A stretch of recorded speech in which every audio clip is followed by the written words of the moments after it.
प्राथमिक शिक्षण विभागातर्फे आज दिनांक 5 सप्टेंबर रोजी दुपारी 2 वाजता जळगाव शहरातील शेठ लाना शाळेतील गंदे सभागृह येथे आदर्श शिक्षकांचा गौरव करण्यात आला। सर्वपल्ली राधाकृष्णन यांच्या जयंतीनिमित्त अर्थात शिक्षक दिनानिमित्त विविध क्षेत्रात कार्य करणाऱ्या शिक्षकांचा आदर्श शिक्षक पुरस्कार देऊन गौरव करण्यात आला।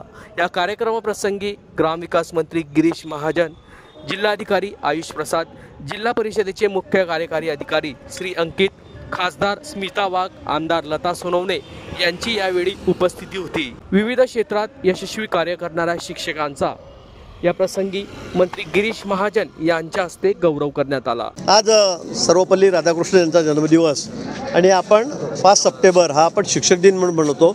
म्हणून आज सर्व शिक्षकांचा सत्कार, त्यांचा आदर आपण या ठिकाणी करत असतो आणि म्हणून आदर्श शिक्षक, आदर्श शाळा यांना पुरस्कार देण्याचं काम आपण या ठिकाणी करतो, राज्यभर करत असतो आणि तो कार्यक्रम आता या ठिकाणी संपन्न झालेला आहे।